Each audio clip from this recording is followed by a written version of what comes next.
Hello everyone. आज की जो क्लास है थोड़ा सा इसको स्लो खुल रहा है। चलिए स्टार्ट करते हैं। एक बार मैं देख लेता हूँ क्लास स्टार्ट हो गई है तो ठीक है, फिर स्टार्ट करते हैं इसको। इंडस वैली सिविलाइजेशन को हम आज एंड कर देंगे क्योंकि ऑलमोस्ट हमने सब चीज़ पढ़ ली है। इसके बाद फिर हम वैदिक सभ्यता पे देखेंगे, वैदिक कल्चर हमारा क्या रहेगा। तो आज का हमारा टॉपिक यहीं पर एंड हो जाएगा इंडस वैली सिविलाइजेशन को लेके। बस मैं एक बार चेक कर रहा हूँ कि लाइव क्लास हो गई है कि नहीं, आवाज़ वगैरह प्रॉपर आ रही है तो फिर हाँ बिल्कुल ठीक है। एक मिनट, कोई भी डाउट वगैरह रहेंगे तो आप यहाँ पे पूछ लीजिएगा, ठीक है। हाँ, आज का जो टॉपिक है हमारा, हम बात करेंगे इंडस वैली सिविलाइजेशन के जो टॉपिक आपको दिख रहे हैं, और ये भी देखेंगे कि किस तरीके से इसका एंड हो जाता है, सभ्यता का कैसे समाप्ति हो जाती है। मैंने लास्ट बताया था आपको कि हम जो देखते हैं इसको इसको ये हम अनुमान है हमारा कि ये यहाँ से स्टार्ट होती है आपकी बीसी से एंड आगे तक जाती है लगभग 1700। आप ज़्यादातर देखेंगे तो ये कई जगह 1500 भी आती है, पर एग्जैक्ट डाटा जो मैं बात करूँ एनसीईआरटी का तो 1700 ही बताता है, तो हम 1700 याद रखेंगे। और एक फेज चलता चल जाता है कि आपका स्टार्टिंग हो रही है, फिर बीच का जो पार्ट है यहाँ पर थोड़ा बहुत इसका डिक्लाइन देखने को मिलता है, फिर लास्ट में एकदम समापन पे हो जाता है 1700 बीसी के राउंड।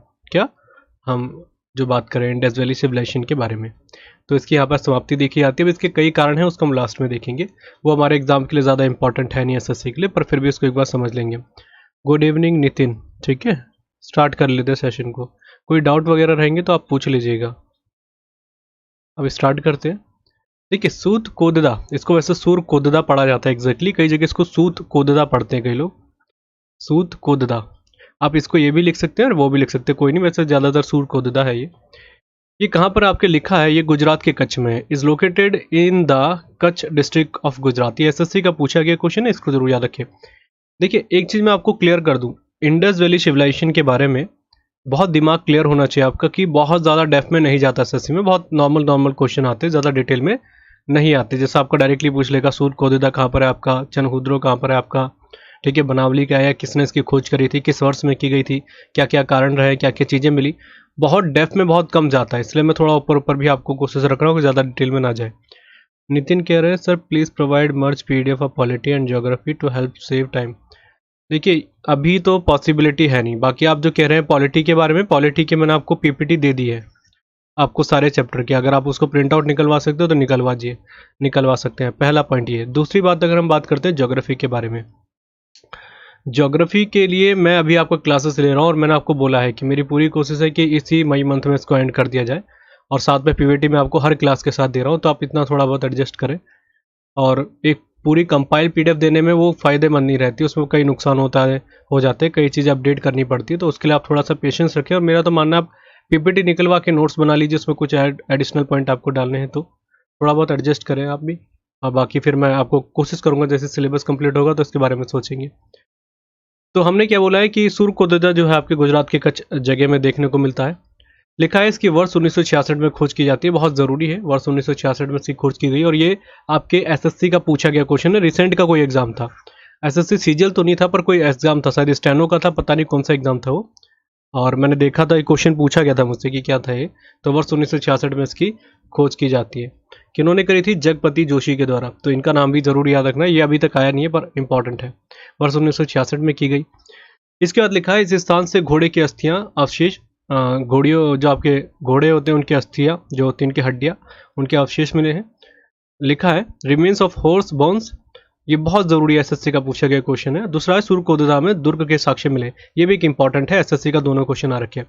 फोर्ट भी पाए गए हैं आपके सुरकोददा में। देखिए फोर्ट किस तरीके का है, जो आपकी बिल्डिंग होती है जिसमें एक तरीके से उसको अलग से रूप दिया जाता है, वो यहीं पर देखा गया है सुरकोददा में। एक और जगह है पर वो ज़्यादा इंपॉर्टेंट है नहीं हमारे, तो इसको आप थोड़ा सा याद रखेंगे क्योंकि एसएससी में आ रखे दोनों के दोनों क्वेश्चन कि दुर्ग के साक्ष्य कहाँ पे देखने को मिलते हैं, तो आपका सुरकोददा है। दूसरा घोड़े जो है उनके अस्थियां जो है उनके अवशेष के बारे में हमको यहाँ पर एक देखने को मिलते हैं साक्ष्य के रूप में, तो सुरकोददा याद रखना है। सबसे ज़रूरी है कि कौन सी जगह में, गुजरात के कच्छ के डिस्ट्रिक्ट में पड़ता है, और कच्छ हमारे पूरे भारत का सबसे बड़ा डिस्ट्रिक्ट है, आप जानते होंगे, तो इस तरीके से इनको रिलेट करके याद रखें। आगे बात करें, आगे हमारा चनहुद्रो, इसको बोलते हैं चनहुद्रो, पढ़ा जाता है इसको कई जगह, और ये कहाँ पर आपके पाकिस्तान में। सुपर इंपॉर्टेंट एसएससी का पूछा गया क्वेश्चन है ये कि कहाँ पर है ये।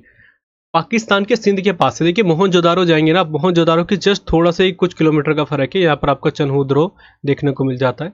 तो ये भी आपके पाकिस्तान में और बहुत ज़्यादा इंपॉर्टेंट प्लेस है। अगर आप इसके व्लॉग वगैरह देखे होंगे तो ज़रूर देखिएगा, चनहुद्रो के बारे में आपको बहुत नॉलेज मिलेगी। इसमें लिखा है इस नगर की खोज किस वर्ष की गई थी? वर्ष 1931 में की गई थी और गोपाल मजूमदार के द्वारा। ये इंपॉर्टेंट है नाम, गोपाल मजूमदार। सन इतना इंपॉर्टेंट नहीं है पर नाम जरूरी है। लिखा है is located in the Sindh region of Pakistan. This city was discovered in year the 1931 by Gopal Majumdar. This is the only place where curve bricks have been found. बहुत इंपॉर्टेंट है, बहुत। जो आपकी वृत्ताकार एक तरीके से वर्गाकार जो है आपकी ईंटें जो मिली है वो यहीं पर मिली है। कर्व जो ब्रिक्स पूछे जाएगी, आप और जगह देखेंगे आप इंडस वैली सिविलाइजेशन में, वहाँ पर कहीं भी ऐसा देखा नहीं गया है। ये इकलौती ऐसी जगह है जहाँ पर ये चीज़ देखने को मिलती है, कर्व ब्रिक्स आपको देखने को मिलेगी। तो इसको थोड़ा सा दिमाग में रखिएगा। ये क्वेश्चन आज तक एसएससी में नहीं आया पर मुझे लगा थोड़ा ज़रूरी है, तो आप इसको जरूर रखिएगा दिमाग में। इसके बाद लिखा है यहाँ से अलंकृत हाथी तथा कुत्ते द्वारा बिल्ली का पीछा करते हुए पदचिन्ह प्राप्त किए गए। ये आपकी यूपी पीसीएस के एग्जाम में आया था, तो मुझे लगा इसको बताना ज़रूरी है, थोड़ा बहुत ज़रूरी हो सकता है, फैक्चुअल क्वेश्चन आ जाते हैं हमारे एग्जाम में। तो ये हमारे जो साक्ष्य देखने को मिलते हैं यहीं पर आपके चनहुद्रो जगह में देखने को मिलते हैं, जो आपके पाकिस्तान के सिंध के डिस्ट्रिक्ट के पास पड़ता है ये। इसके बाद लिखा है तथा महिलाओं द्वारा प्रयोग की जाने वाली सौंदर्य वस्तु यहाँ से प्राप्त की गई है। बहुत बहुत इंपॉर्टेंट, बहुत एसएससी का मोस्ट फेवरेट क्वेश्चन है और ये इकलौती ऐसी जगह है जहाँ पर ये चीज़ देखने को मिली है। और ये थोड़ा सा मैं इसके बारे में डिटेल थोड़ा जानना चाह रहा था पर मेरे को अभी तक नॉलेज मिली नहीं, मैं आपको किसी और दिन सेशन में ज़रूर बताऊंगा। वहाँ पर ये बताया गया है कि लिपस्टिक वगैरह के जो होते हैं वो यहाँ पर देखने को मिली है, पर मेरे ये समझ में नहीं आया। मैंने खुद थोड़ा सा इसको रिसर्च करा, बहुत समय लगा इसमें, फिर भी कोई रिजल्ट देखने को नहीं मिला। पर लिपस्टिक कैसे मिल गई ये मैं सोच रहा था, तो मैं अगले सेशन में आपको ज़रूर बताऊंगा। पर लिपस्टिक वगैरह जो है जो महिलाएं यूज़ करती है अपने सौंदर्य के लिए, वो चीज़ें यहाँ पर देखने को मिली है और ये इकलौती जगह है जो इसके साक्ष्य देखने को मिलते हैं। तो ये बहुत ज़रूरी है एसएससी के पॉइंट ऑफ व्यू से। और मैं थोड़ा सा इसके बारे में डिटेल में पढ़ना चाह रहा था पर मिला नहीं कहीं जगह अच्छे से, तो मैं सोच के कभी आपको प्रॉपरली एक दो क्लास के बाद ज़रूर बताऊंगा। ये चीज़ें थोड़ी इंटरेस्टिंग होती है और समझना भी ज़रूरी होता है। इसके बाद लिखा है इस स्थान से एक जला हुआ कपाल, जिसको कहते हैं आप आपकी क्या कहते हैं इसको, स्केलेटन कहेंगे शायद, मेरे हिसाब से स्कल कहेंगे, सॉरी स्कल। तो इस स्थान से एक जला हुआ स्कल मिला है तथा 4 पहियों वाली गाड़ी भी मिली है। बहुत ज़रूरी है, ये दोनों के दोनों ज़्यादा इंपॉर्टेंट है पर इससे ज़्यादा ये है आपका जला हुआ कपाल। और इससे थोड़े बहुत साक्ष्य ये देखने को मिलते हैं कि किसी न किसी तरीके से देखा जाता है कि उस समय जो अग्नि को समर्पित कर दिया जाता था बॉडी को, वो यहाँ पर एक इसके साक्ष्य देखने को मिले। इसलिए मैंने आपको बताया था इंडस वैली सिविलाइजेशन में कोई एक तरीके की परफेक्टली कोई रीति रिवाज को फॉलो नहीं किया जाता था। वैसे कई जगह ऐसा माना जाता है कि जला के डाल दिया जाती थी, मतलब राख वगैरह को दफना दिया जाता था एक कलश में, ठीक है। और एक देखा जाता था कि डायरेक्टली बॉडी को दबा दिया जाता था, आपने देखा होगा मोहनजोदारो, मैंने आपको दिखाया था। और ऐसे कई जगह दिखाया गया कि बॉडी को थोड़ा बहुत उसका छत विक्षत हो रखा, फिर भी उसको डाल दिया, मतलब कुछ कमी हो गई होगी, मैं उसको जानवरों को दे दिया होगा मतलब खाने के लिए। फिर अब जैसे आप जानवर है कुछ चीज़ खा रहे तो उठा के कहीं और फेंक दी, तो कुछ जितना भी पार्ट बचा उसको उठा के मिट्टी में डाल दिया। तो इस तरीके की तीनों आपकी जो तरीके देखे गए वो आपके इंडस वैली सिविलाइजेशन में देखने को मिले हैं। पर चनहुद्रो जगह ऐसी है जहाँ पे कपाल जो आपका स्कल होता है वो जला हुआ देखने को मिला है, प्राप्त हुआ है वो। इसके बाद 4 पहियों वाली गाड़ी आज तक किसी भी एग्जाम में नहीं आई, पर थोड़ा सा दिमाग में रखिएगा, ये देखने को मिलती है। तथा यहाँ से वर्गाकार मोहर पाई जाती है। वर्गाकार मोहर या आप उसको मुद्रा कह सकते हैं, करेंसी जो यूज़ की जाती थी। और उसमें इकलौती ऐसी जगह अगर मैं बात करूँ, वैसे तो आपकी बहुत सारी करेंसी अगर आप देखेंगे हर जगह देखने को मिल रही है, पर जो ये करेंसी है आपकी वर्गाकार है, स्क्वेयर शेप में है ये। और इसमें 2 महिलाएं न्यूड हैं और उन्होंने एक तरीके से कोई ध्वज को हाथ में ले रखा है और वो फिगर देखने को मिलता है यहाँ पर, ठीक है। 2 महिलाओं के हाथ में ऐसे 2 महिला हैं और वस्त्रहीन है वो, और उन्होंने 2 अपने हाथ में ध्वज रख रखे, फ्लैग रख रखे। तो ये क्वेश्चन आ सकता है कहाँ पर देखने को मिलता है, तो यहाँ पर है।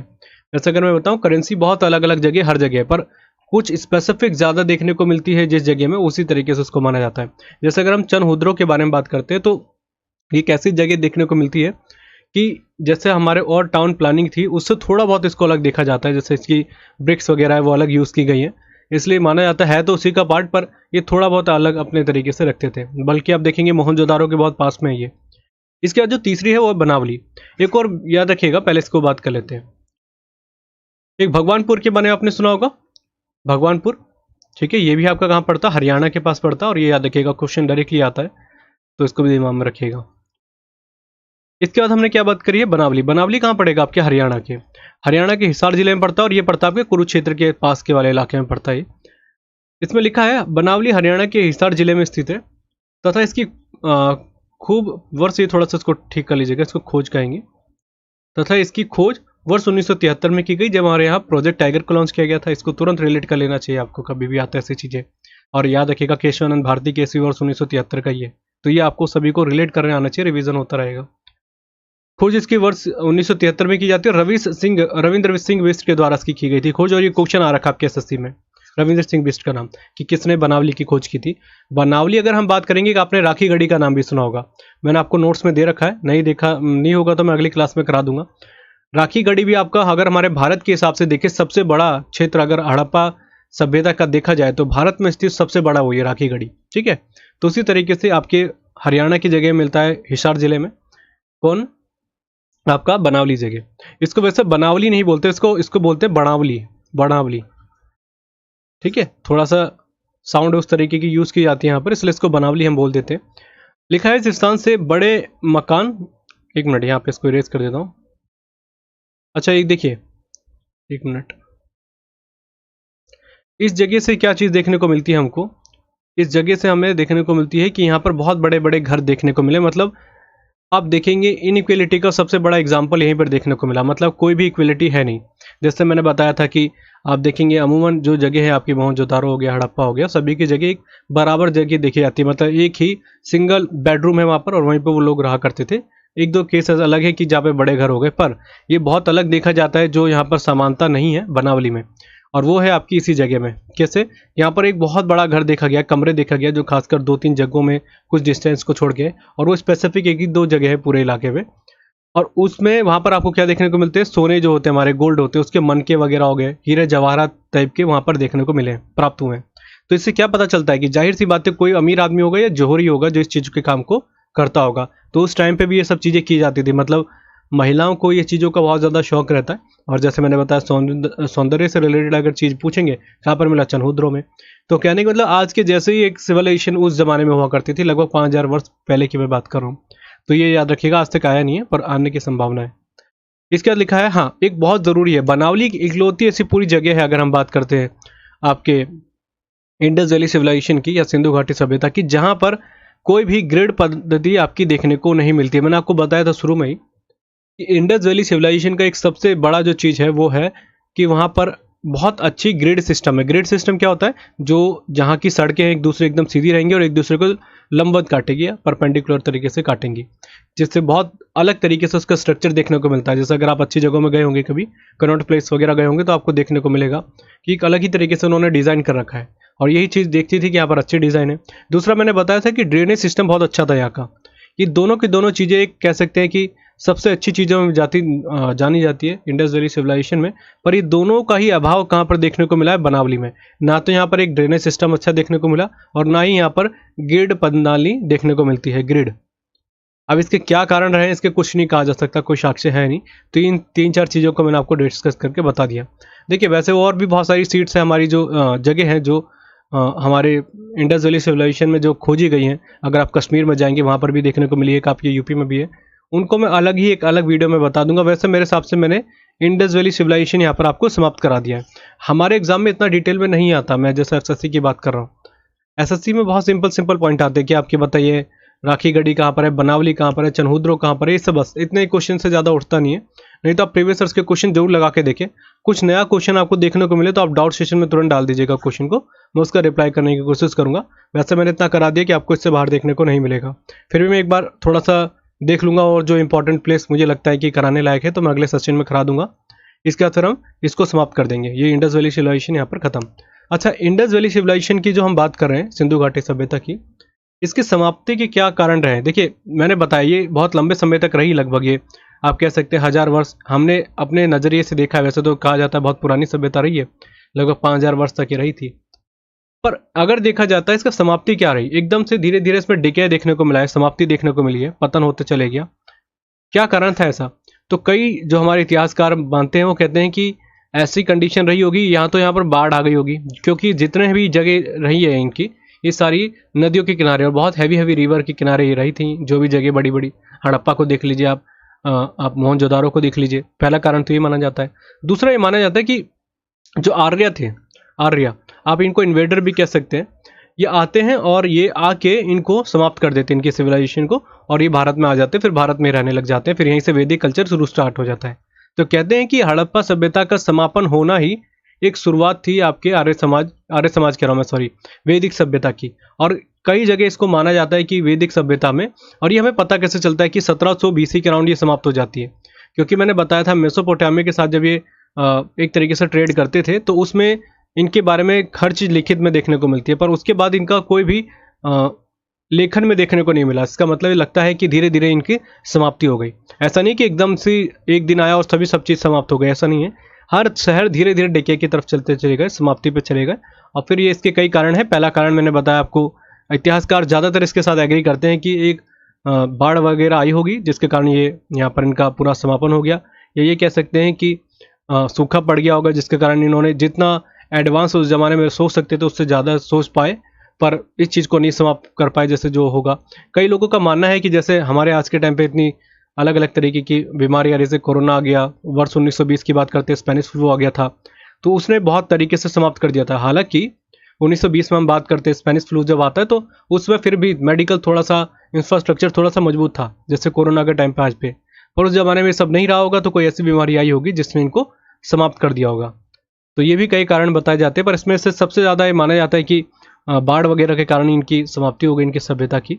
और बाकी आर्य भी माने जाते हैं क्योंकि आर्य आए थे और आर्यों ने इनकी एक तरीके से पूरे कल्चर को समाप्त कर दिया, फिर खुद आके भारत में बस गए। तो ये भी कई कारण इसके दिए जाते हैं, जो स्पेसिफिक रीज़न कोई नहीं है जिसके बारे में कोई आप ये नहीं कह सकते हाँ कि परफेक्ट रीज़न यही है। तो अभी जब कुछ पता नहीं तो हमारे एग्जाम में आने की कोई संभावना भी यहाँ पर देखने को नहीं मिलती। बस मैंने आपको एक इंटरेस्टिंग फैक्ट बता दिया कि इस तरीके से आप याद रख लीजिएगा। ओवरऑल मैंने सेशन खत्म कर दिया है। इंडस वैली सिविलाइजेशन को हमने समाप्त कर दिया। अब हम बात करेंगे वैदिक कल्चर के बारे में, वैदिक सभ्यता के बारे में, और बहुत ज़रूरी है, वहाँ से भी क्वेश्चन बहुत सारे आते हैं। और मेरी पूरी कोशिश है इसको जल्दी से जल्दी समाप्त कर दे, फिर मेरा सारा फोकस ज्योग्राफी पे हो जाए। अब मैं बैलेंस बनाने की कोशिश करता हूँ ज्योग्राफी और हिस्ट्री में, कि ज्योग्राफी भी चलती रहे, हिस्ट्री को भी समाप्त करने की जल्दी रखे। तो बस आपकी कोई भी डाउट है आप पूछ सकते हैं, फिर मैं सेशन को एंड कर रहा हूँ, क्योंकि मेरे हिसाब से मैंने इसको कंप्लीट कर दिया है और इंडस वैली सिविलाइजेशन यहाँ पर एंड हो गया। कल से हम दूसरा सेशन को स्टार्ट करेंगे, ठीक है। तो मैंने कंप्लीट कर दिया। आपके कोई क्वेश्चन है तो आप पूछ सकते हैं, नहीं तो मैं सेशन को एंड कर रहा हूँ आज को। तो चलिए एंड ही कर देते हैं। तो आज के लेक्चर के लिए इतना ही, थैंक यू। बाकी हाँ, कल मैं ज्योग्राफी की क्लास आने वाली है, तो लाइव आ जाइएगा 8 बजे या 7:30 बजे करीब, मुझे समय मिलता है तो मैं आपको कंप्लीट करा दूंगा।